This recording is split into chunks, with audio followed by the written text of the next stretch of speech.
Usually, like, when a bad scientific idea is proven wrong, it just dies. Right, it dies a clean, natural death. Exactly. It gets buried in the graveyard of history. Yeah. Right next to, the flat Earth or the geocentric universe or bloodletting. Because the scientific method is supposed to be this self-correcting system, right? A hypothesis is proposed, the community tests it, the data proves it flawed. And we all just move on. Ideally, yes. But what happens when you wander into that intellectual graveyard and you realize that someone is actually paying rent to keep a corpse walking?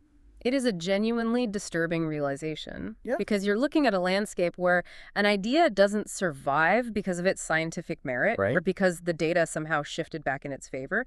It survives purely because a dedicated, heavily funded architecture just refuses to let it go. I mean, it's the absolute definition of an artificially sustained ecosystem.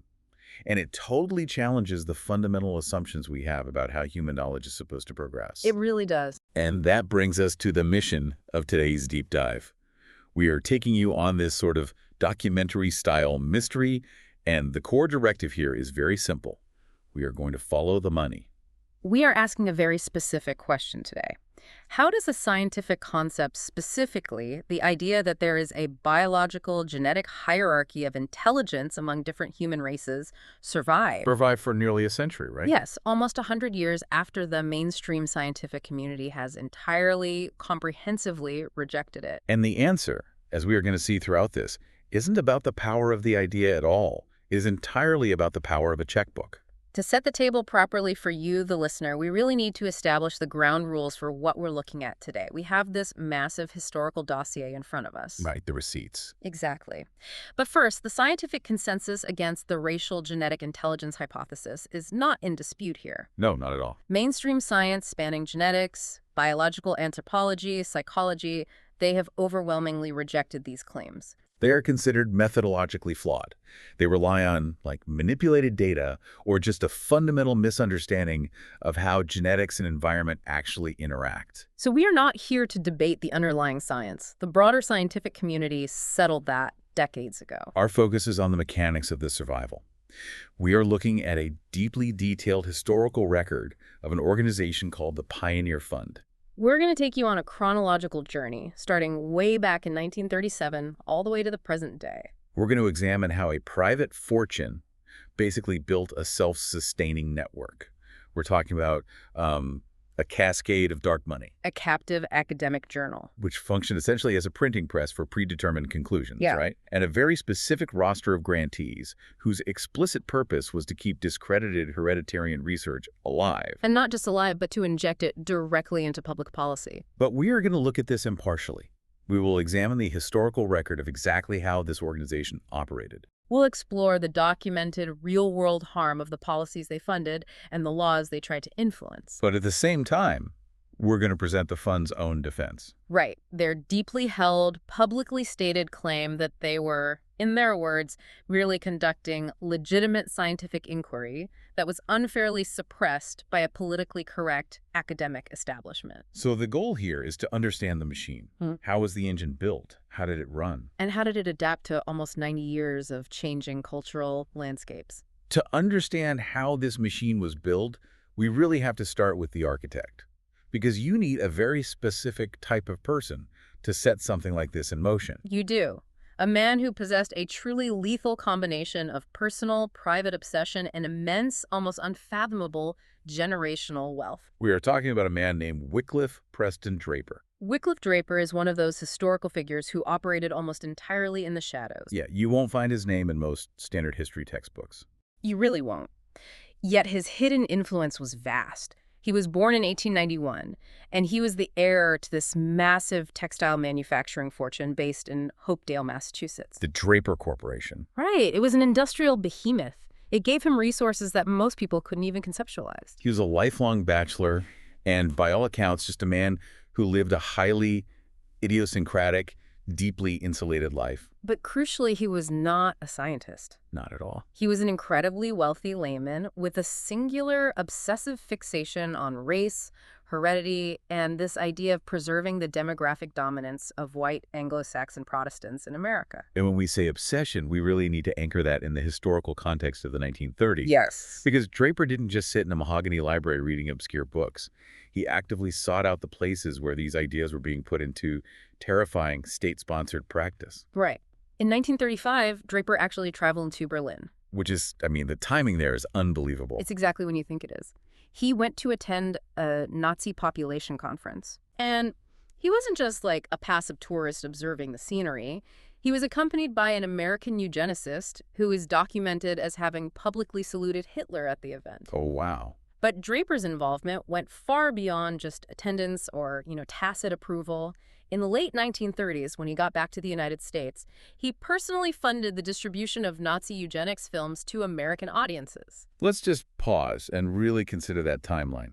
It is 1935 in Berlin.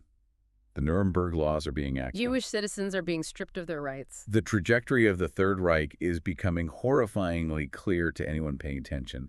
And Draper looks at this and thinks, I need to bring this methodology back home. Exactly. He was bringing propaganda produced by the Nazi regime films that purported to show the quote-unquote success and necessity of state-mandated eugenics policies. And he's using his own private wealth to make sure American high schools, civic groups, and churches saw these films. It demonstrates a level of ideological commitment that is just staggering. It really is. But Draper, despite all his money and his zeal, he recognized a fundamental problem. He was just a rich guy with an extreme opinion. Right. If he wanted to genuinely influence American society, if he wanted to shift public policy, he couldn't do it alone.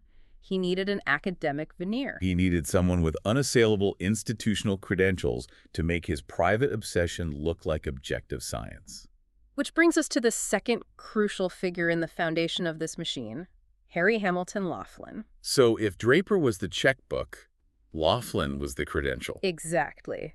Laughlin was the superintendent of the Eugenics Record Office at Cold Spring Harbor Laboratory in New York. And for listeners who might not be deeply steeped in the history of early 20th century American science, the Eugenics Record Office at Cold Spring Harbor wasn't some fringe institution operating out of a basement. Oh no, it was the absolute epicenter of the American eugenics movement. It was funded by some of the biggest philanthropic names of the era, and it was deeply respected by the scientific establishment at the time, right?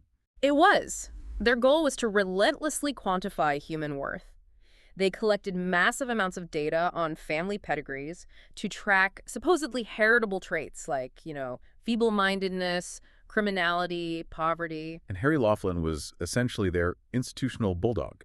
He was the guy they sent out to translate all this pseudoscientific data into actual legislation. Precisely. He spent decades testifying before the United States Congress, using highly manipulated data to support strict immigration restrictions. Specifically targeting immigrants from Southern and Eastern Europe, who he deemed biologically inferior. Right. His testimony was instrumental in the passage of the Immigration Act of 1924, which drastically reshaped American demographics for decades. But his most significant and, frankly, devastating contribution to world history was a document he drafted in 1927. The Model Eugenical Sterilization Law.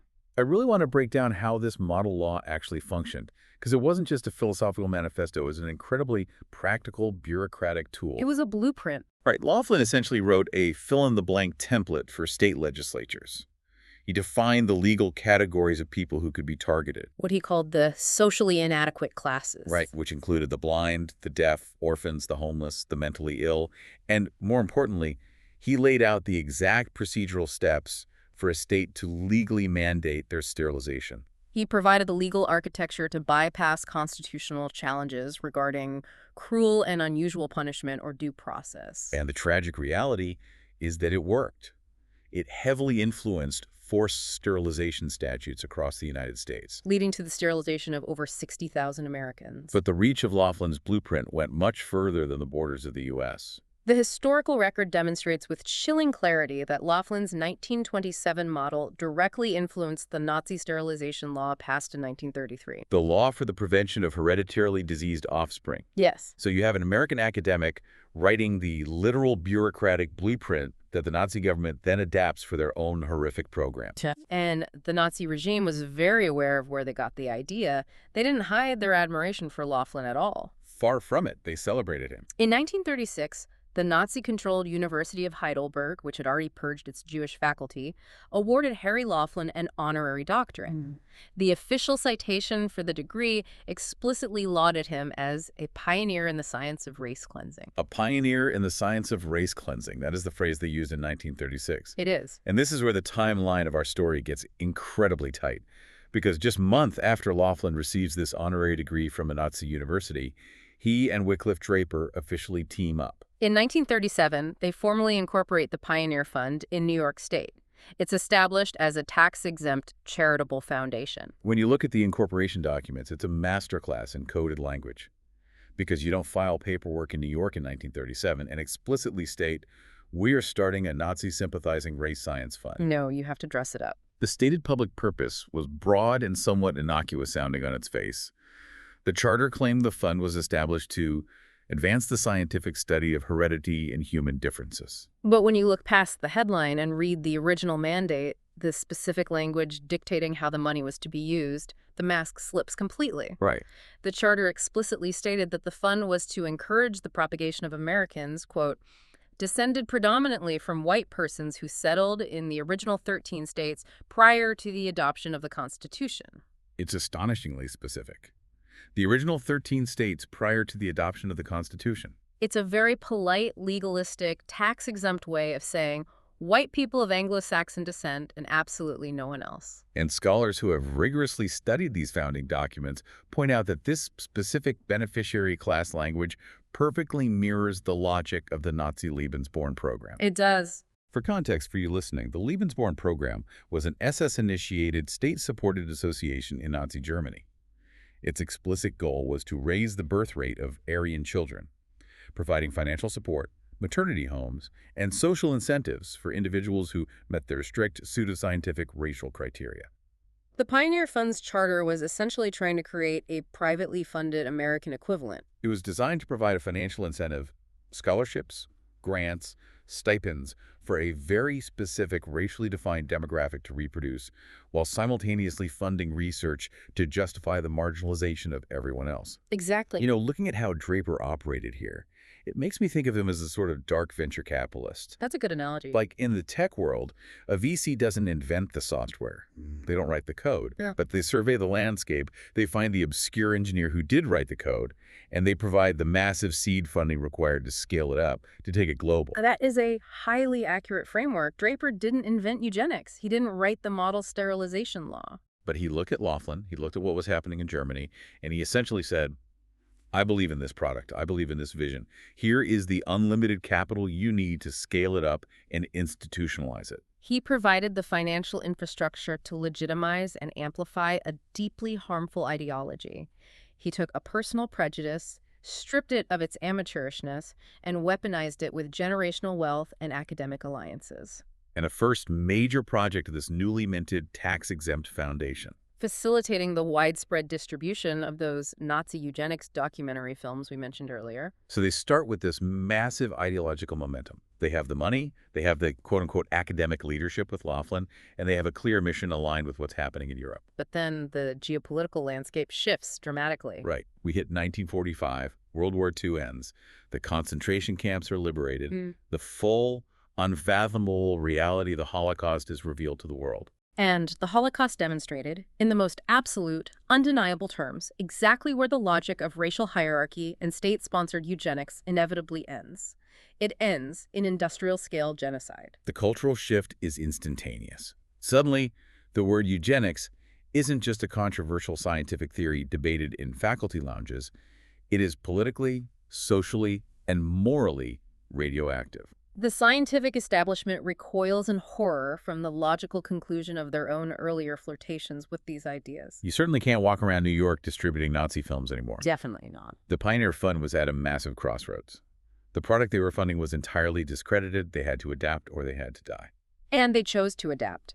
This brings us into Act Two of the organization's history, spanning from the late 1940s through the 1960s. The American eugenicists who didn't completely abandon the field realized they needed a massive public relations overhaul. But what is critical to understand about the Pioneer Fund during this period is that they didn't actually abandon their core mission. They didn't reflect on the horrors of the war and change their worldview. Not at all. They simply changed their tactics. They pivoted. They pivoted from overt biological eugenics to covert political social engineering. They realized that if they couldn't openly advocate for biological manipulation anymore, they could at least fight to maintain the social hierarchies that already existed. Specifically, they positioned themselves as an active, incredibly well-funded force against the burgeoning civil rights movement. They became an explicitly anti-desegregation engine. To understand the depth of this pivot, we have to look at the secret, undocumented actions of Wickliffe Draper during this period. The most glaring example in the historical record occurs between 1963 and 1964. Right? Yes. During those pivotal years of the civil rights struggle, Draper secretly funneled $255,000 to an organization called the Mississippi State Sovereignty Commission. I need to pause here, because the Mississippi State Sovereignty Commission sounds like a boring bureaucratic government committee that meets on Tuesdays to discuss, like, zoning laws. It was anything but that. What was it? It was a state agency explicitly created in 1956, directly in response to the Supreme Court's ruling in Brown v. Board of Education. Its sole, unvarnished mandate was to protect and defend the system of racial segregation in the state of Mississippi. Unbelievable. It operated essentially as a state-funded secret intelligence network. They employed investigators to spy on civil rights workers. They infiltrated organizations like the NAACP. They harassed activists. They compiled dossiers on citizens who supported integration, and they aggressively spread pro-segregation propaganda. It was the institutional enforcement arm of Jim Crow. And Draper secretly gave them $255,000. In 1963 money. Yes. If you adjust that for inflation, that is well over $2 million today. That is a massive injection of dark money. And he's doing this completely covertly. He's not writing a check with the Pioneer Fund science grant written in the memo line. No. He is using his immense wealth to directly fund the foot soldiers fighting against racial equality on the ground. And it wasn't just Draper acting as a lone wolf either. Right. The fund's directors and close associates were also busy on the legislative front. They orchestrated the widespread distribution of a book called White America, written by Ernest Sevier Cox back in 1923. And what was the thesis of White America? It was a virulent polemic that argued the only solution to America's racial tensions was the total mandatory repatriation of all Black Americans to Africa. Right. It was an extreme white supremacist text. And the Pioneer Fund Network was actively purchasing this book in bulk and mailing it to members of Congress and state legislators across the entire country, trying to influence the national discourse. So they are attempting to influence lawmakers directly with extreme literature, while secretly funding state-sponsored espionage against civil rights workers. This is where a couple of new key players enter the story, the architects of this post-war political strategy. Let's talk about it. In 1958, a man named Harry Weyher becomes the president of the Pioneer Fund. Weyher was a prominent corporate attorney, right? Right. He was, and he is often described by historians of this period as the man through whom all the segregationist projects intersected. He was the central hub of the wheel, managing the money and the connections. And his lifelong ally, a classmate from the University of North Carolina, was a man named Thomas F. Ellis. Yes. I really want to focus on Thomas F. Ellis for a moment because his resume shows exactly how the Pioneer Fund's network impacted actual communities and actual lives. Ellis wasn't just a political strategist operating in the abstract. He was deeply embedded in the legal fight to maintain segregation. He served as special counsel to something called the Purcell Committee in North Carolina. Right. I'll explain the Purcell Committee because the mechanics of how it operated are just insidious. It was a body created by the governor of North Carolina with one specific, explicit goal: to design a legislative architecture that would allow the state to completely circumvent the Supreme Court's ruling in Brown v. Board of Education. They knew they couldn't just legally say no to the Supreme Court, so they drafted loopholes. They created a system of freedom of choice plans. This allowed white parents to pull their children out of integrating public schools and then provided them with state-funded vouchers to send those kids to newly created, private, all-white academies. They even drafted provisions that allowed local school districts to simply shut down their public schools entirely rather than integrate. They were legally engineering ways to keep black and white children separated, utilizing the full power of the state. And Thomas F. Ellis, a central node in the Pioneer Fund's network, was the legal architect helping to draft those specific loopholes. Okay, hold on. I have to push back here. Go ahead. I have to step into the shoes of someone looking at their tax filings. This is supposed to be a scientific research foundation. Their charter, publicly at least, says they are funding the study of heredity. Right. How on earth do you get from studying genetics in a laboratory to secretly bankrolling the political enforcement arm of Jim Crow in Mississippi and paying the lawyer who is actively drafting anti-integration loopholes in North Carolina? It's a huge leap. How does the Pioneer Fund square that circle? That's not a scientific foundation. That's a political action committee. That is the pivotal question. And the historical consensus, when you look at the totality of these actions, is that it doesn't square at all. It just doesn't. The Pioneer Fund was, at its core during this era, a segregationist organization. They were using the concept of scientific grants as just one weapon in a much broader political arsenal. They were fighting a multi-front war against racial equality. Exactly. You had direct, covert political funding. You had lobbying of lawmakers, and, as we will explore shortly, you had the funding of academic research. The science wasn't the ultimate goal. The science was merely meant to be the intellectual justification for the politics. It's terrifying because this isn't abstract philosophy. This isn't just guys in tweed jackets arguing about statistics in a faculty lounge. Yeah. No, this money directly fueled discriminatory state laws. It sustained segregationist structures that caused immeasurable generational harm to black communities. It kept public schools closed. It intimidated voters. It kept people disenfranchised. The impact was tangible, immediate, and incredibly damaging. But Harry Waher and Thomas F. Ellis were strategic enough to realize that raw political lobbying and secret funding to sovereignty commissions wouldn't work forever. The culture was rapidly changing. The Civil Rights Act of 1964 was passed. The Voting Rights Act of 1965 was passed. The legal scaffolding of Jim Crow was being dismantled. To truly influence policy in the long term, you can't just fight a rearguard legal action in state legislatures. You need society to believe that your racial hierarchies aren't just your prejudiced political preference, but that they are immovable biological facts. Right. You need to convince the public and future policymakers that you aren't being racist. You are just following the science. You need to argue that social inequality is natural and therefore unfixable. But there is a massive problem with that strategy. To have science, you need a place to publish it.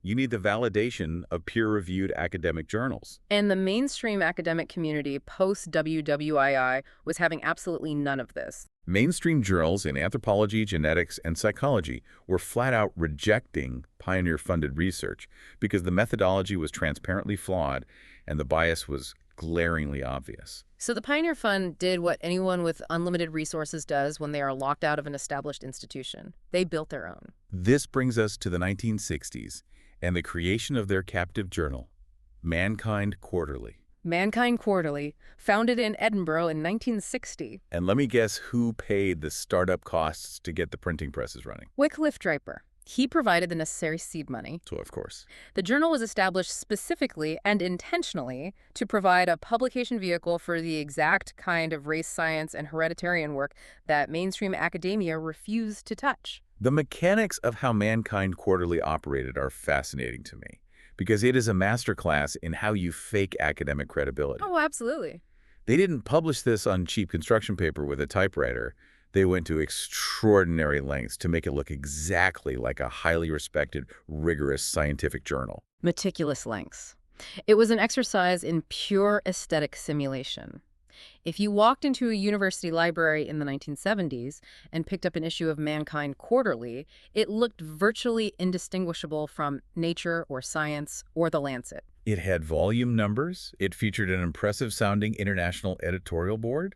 The articles contained dense bibliographies, complex statistical tables, and academic jargon. It utilized all the visual and structural language of rigorous scholarship. But it was entirely missing the actual engine of science, right? It lacked independent peer review. Precisely. And for you listening, peer review is the foundational process of modern science. When a scientist writes a paper, It is sent to independent experts in that specific field. These reviewers anonymously critique the methodology, they hunt for mathematical errors, they point out logical flaws, and they ensure that the researchers' conclusions are actually supported by the data. Only if it passes this rigorous gauntlet does it get published. Mankind Quarterly bypassed that entirely.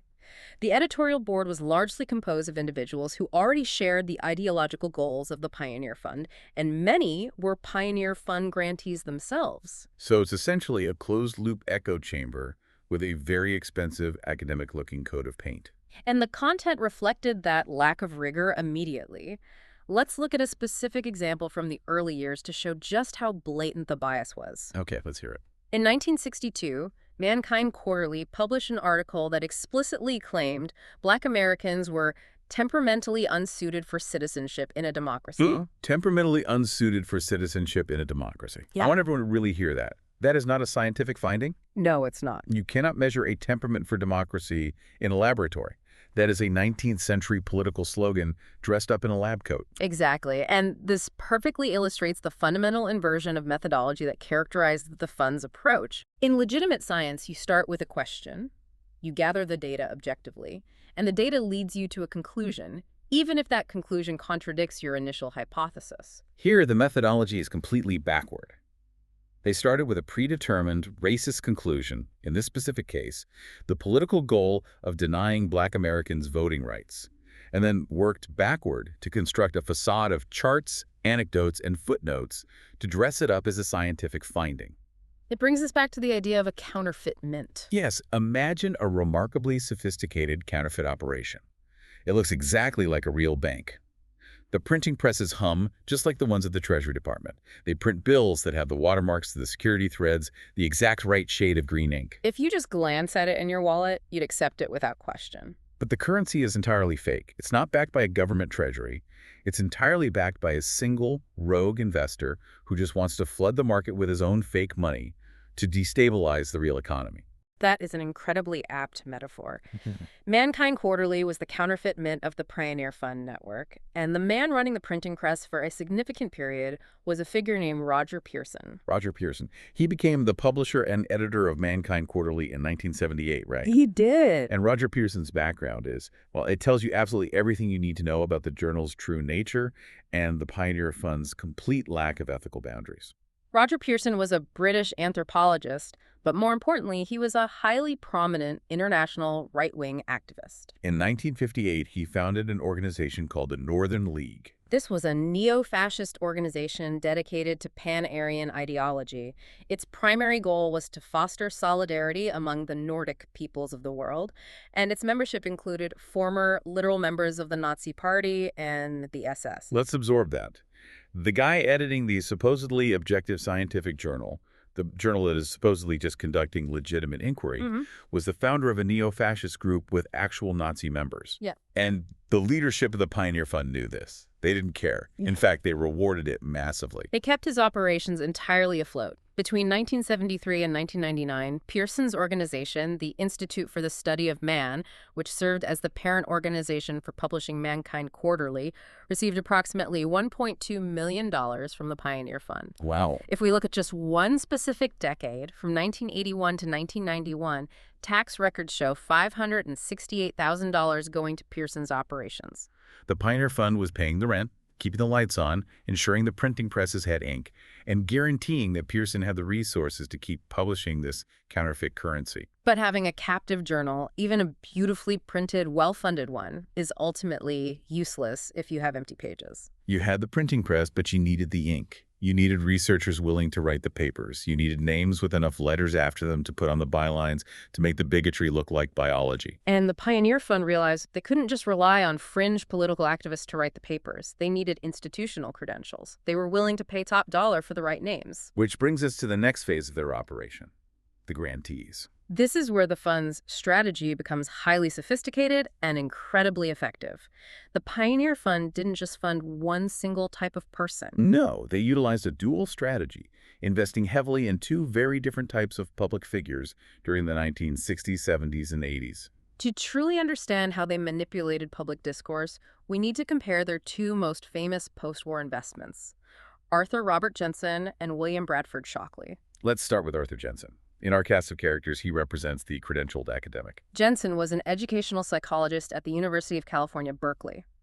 Unlike Roger Pearson, Jensen was not considered a fringe political figure. He had a legitimate, prestigious academic appointment and a history of methodologically careful work on learning theory. But in 1969, he published a massive, explosive 123-page paper in the Harvard Educational Review. The paper was titled, "How Much Can We Boost IQ and Scholastic Achievement?" And the thesis was basically a bomb dropped squarely into the middle of the Great Society era and the Civil Rights Movement. He argued that roughly 80% of the variance in human IQ was determined by genetics rather than environment. And, crucially, he took the height right. The difference in height between the two fields is 100% environmental. Jensen looked at the two fields, ignored the soil entirely, and declared the difference was genetic. And he applied that flawed logic to human beings facing centuries of systemic inequality.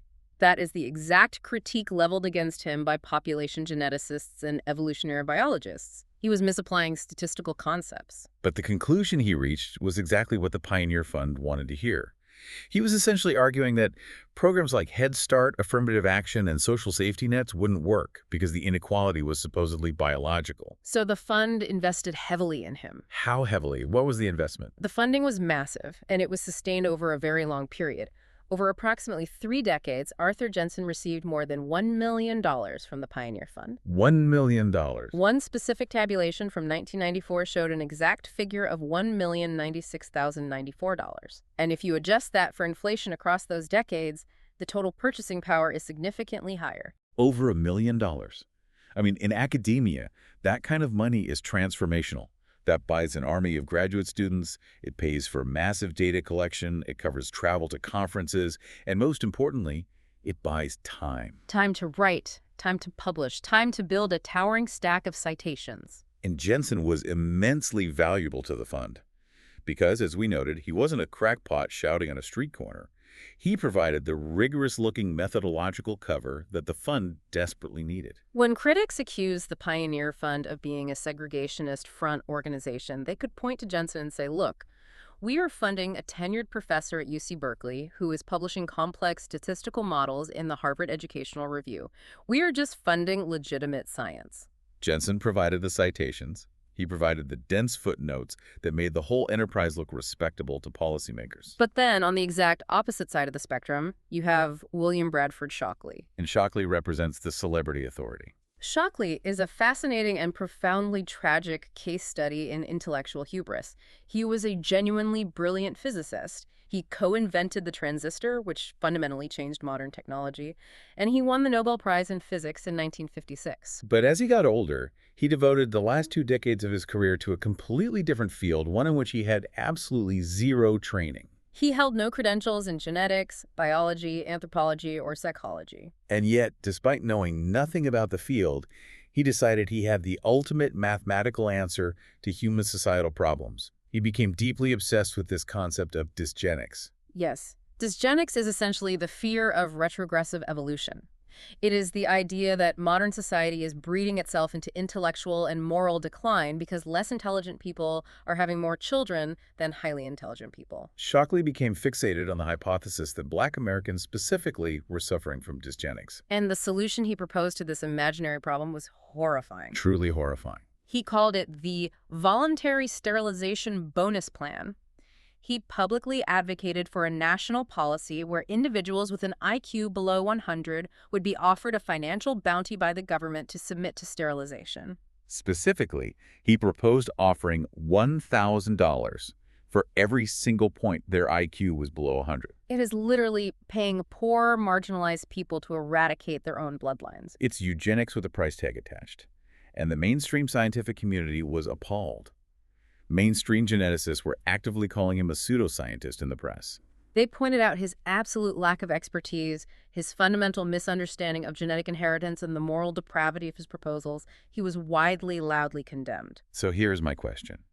If the Pioneer Fund was spending over $1 million on Arthur Jensen to buy academic credibility and look respectable, why on earth did they throw money at William Shockley, who was basically a walking public relations nightmare and universally rejected by actual geneticists? Because it was a highly effective dual strategy. How so? Jensen provided the citations, yes, but Shockley provided the headlines. Shockley expertly weaponized what psychologists call the halo effect. Because he had a Nobel Prize, even though it was in an entirely unrelated field like physics, the media initially treated him with an unwarranted deference. They treated him as a generalized genius. He used that Nobel label to force his way onto national television screens, into major newspaper interviews, and into the absolute center of public debate. Ah, I see. If a random guy on the street suggests a sterilization plan, he gets ignored or arrested. Exactly. If a Nobel laureate suggests it, it becomes a national controversy. It gets discussed on talk shows. And a controversy is exactly what the Pioneer Fund wanted. It shifts the Overton window. It forces people to debate the premise.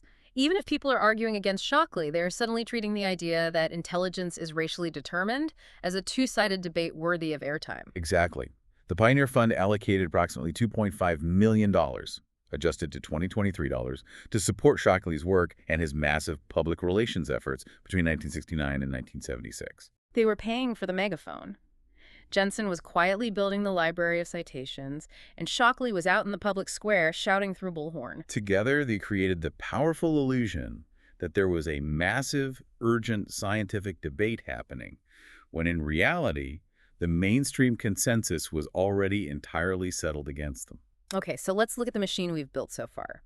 We've got the immense self-replenishing wealth of the initial trust. We've got the captive journal printing the counterfeit academic currency. We've got the credentialed academics building the footnotes, and the loud celebrities commanding the media attention. You combine all of these ingredients, and over time, you build a system that essentially runs on its own. Which brings us to the 1980s and 90s, the self-sealing system. As we move into this era, we see the emergence of the third generation of the Pioneer Fund model. And the perfect encapsulation of this era is a Canadian psychologist named J. Philip Rushton. Rushton was known for heavily promoting something called differential K-theory, which sounds incredibly academic and complex, but when you actually look at how he used it, it's just a highly formalized justification for an ancient racial hierarchy. That's right. To briefly explain the underlying biology, in evolutionary ecology, RK selection theory relates to the selection of combinations of traits in an organism that trade off between quantity and quality of offspring. Our strategists, like mice or frogs, produce many offspring with very little parental investment. K strategists, like elephants or humans, produce very few offspring but invest massive amounts of time and energy into raising them. It is a concept meant to compare different species. Rushton absurdly and without evidence attempted to map this framework onto human races. He created a hierarchy claiming systematic differences in intelligence, brain size, sexual restraint, and social organization. He placed Orientals, which was his chosen terminology, at the K extreme, blacks at the R extreme, and whites in the middle. It was an attempt to use the language of evolutionary biology to validate 19th century colonial prejudices. And he was, unsurprisingly, a massive Pioneer Fund grantee. But here is where the story takes a turn that honestly feels like a plot twist in a corporate thriller. Because Rushton didn't just cash the checks and write the papers. No, he did not. In 2002, Harry Waher, the man who had run the fund since 1958, passed away, and who succeeded him as president of the Pioneer Fund, J. Philip Rushton. The grantee became the grantor. Yeah. It's unbelievable. It's like the employees staging a leveraged buyout of the bank, but using the bank's own money to do it. The system had become entirely structurally circular. You no longer had an independent foundation evaluating applications from outside researchers. The people writing the checks were the exact same people cashing them or approving grants for their closest colleagues. And this circularity wasn't just financial. It extended deeply into the academic side as well, through a mechanism we call a citation loop. I want to make sure everyone listening understands how a citation loop functions, because this is the really sneaky part of how fake science becomes established fact. In academia, your legitimacy is largely built on citations. If I write a paper and 20 other independent scientists cite my paper in their own research, it signals to the world that my work is foundational, that it has weight, that it is useful. And this creates what's essentially an academic hall of mirrors for the Pioneer Fund. If I write a paper for Mankind Quarterly And you, as another grantee, cite me, and a third grantee cites both of us. We suddenly look incredibly prolific. Exactly. They built a dense, highly self-referential web of citations. To an outsider, a journalist on a deadline, a political staffer, or just a curious reader who glances at the bibliography of an article, it looks incredibly impressive. It looks like a robust, dynamic scientific consensus. You see dozens of papers, hundreds of citations, all pointing in the same direction, all validating the same theory. What the casual observer doesn't realize is that all the papers are written by a small handful of colleagues, they're all published in the same unpeer-reviewed captive journal, and they are all funded by the exact same bank account. It's an optical illusion. And the ultimate goal of building this grand illusion wasn't just to impress other academics or win arguments in obscure journals. The goal was to break out of the fringe. The goal was to infiltrate the mainstream cultural consciousness. And in 1994, that decades-long, multi-million-dollar investment finally, spectacularly paid off. 1994 is the climax of this long game. That is the year a massive 800-page book called The Bell Curve was published by Richard Herrnstein and Charles Murray. If you were alive and consuming media in 1994, you remember the Bell Curve. Oh, absolutely. It was everywhere. It was a cultural phenomenon. It was a massive bestseller. It was on the cover of Newsweek. It was debated on Nightline. It was discussed on every cable news show. The book covered a lot of ground regarding class and intelligence, but its core, most controversial argument was that social inequality in America is largely due to genetic differences in intelligence, and crucially that this included differences between racial groups. The book was presented by its publisher and largely treated by the mainstream media initially as an objective, sobering synthesis of modern intelligence research. The authors framed themselves as brave truth-tellers presenting the established scientific consensus. But when you actually looked under the hood, when you subjected the book's footnotes to real scrutiny, the reality was vastly different. And this is where a journalist named Charles Lane comes in. He essentially did forensic accounting on the book's bibliography for the New York Review of Books. He started tracing the footnotes backward. What exactly did he find? Lane discovered that if you rip out the citations funded by the Pioneer Fund, the core arguments about race and IQ completely collapse. Wow. Lane proved that the specific chapters in the Bell Curve that dealt with race and intelligence were overwhelmingly disproportionately dependent on Pioneer-funded research. Herrnstein and Murray drew heavily on Arthur Jensen's work. They cited J. Philip Rushton's theories. They relied on numerous papers that were published exclusively in Mankind Quarterly. Lane meticulously documented how the entire architectural support for the book's most explosive claims traced directly back to the very network we've been discussing today. It is the ultimate, perfect example of what I'd call academic money laundering. Yes, that's a perfect way to describe it. Think about how regular criminal money laundering works. You have dirty money from an illicit source like a cartel. You can't just spend it. So you run it through a complex series of legitimate-looking front businesses, a car wash, a casino, a real estate firm. And it comes out the other end looking clean, taxable, and legitimate. The Pioneer Fund did the exact same thing, but with ideas. They took dirty money, Wickliffe Draper's inherited wealth, and his deep-seated bigotry. They used it to fund biased, predetermined research. They ran that research through the car wash of Mankind Quarterly and the artificial citation loop. And it came out the other side, clean, shiny, and respectable, in the form of a New York Times bestseller published by a major imprint like the Free Press. The general public reading the Bell Curve, the politicians referencing it to argue against welfare programs, they had no idea they were consuming the downstream laundered product of a segregationist trust fund. It was a monumental triumph of their long-term strategy. The publication of the book lent the underlying research massive mainstream legitimacy.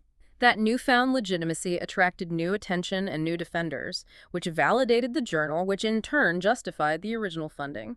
The loop was entirely closed and self-sustaining. Even though mainstream scientists eventually rallied and thoroughly debunked the claims in the Bell Curve, the damage to the public discourse was already done.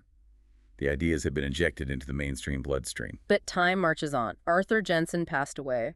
William Shockley passed away in the late 80s. J. Philip Rushton passed away. The men who built this machine eventually age and die. Which brings us to the final act of our timeline, institutional persistence to the present. Because while humans are mortal, the legal and financial architecture of a well-funded tax-exempt foundation is practically immortal. That is the terrifying efficiency of institutional wealth. A trust fund doesn't die of old age. But before we look at where the organization is today, we must pause and examine the fund's own defense. We promise to be impartial about how they view themselves, and it is vital to represent their framing. Right. When journalists or historians point out this entire 90-year history, the Nazi films, the Sovereignty Commission, the Counterfeit Journal, what do the defenders of the fund actually say? The Pioneer Fund and its staunch defenders like Richard Lynn, who was a major grantee, a regular contributor to Mankind Quarterly, and eventually became president of the fund himself, have historically argued a very specific, consistent narrative. And what is that? They claim they are the victims of a highly politicized left-wing academic establishment. In their view, they are the only ones bravely funding legitimate scientific inquiry into human biological diversity. So they flip the script entirely. They position themselves as the persecuted Galileos of modern science, fighting against a dogmatic, close-minded church of egalitarianism. Precisely. Richard Lynn even wrote a book called The Science of Human Diversity, a history of the Pioneer Fund, which lays out this exact defense in exhaustive detail. They argue that the reason that researchers have historically had to publish in places like Mankind Quarterly isn't because their science is methodologically bad, but because mainstream journals are blinded by political correctness and refuse to publish what they call inconvenient truths. Now, to be absolutely clear, the overwhelming majority of the scientific community completely rejects this framing. Right. Critics point out the glaring methodological flaws, the lack of independent peer review, and the incredibly obvious documented political activities of the fund's leadership, like funding the Purcell Committee. They argue the legitimate inquiry defense is nothing more than rhetorical cover for a predetermined political agenda. But that is the shield they hold up. That is their armor. And behind that shield, the relay race just continued. The original dark VC, Wickliffe Draper, dies.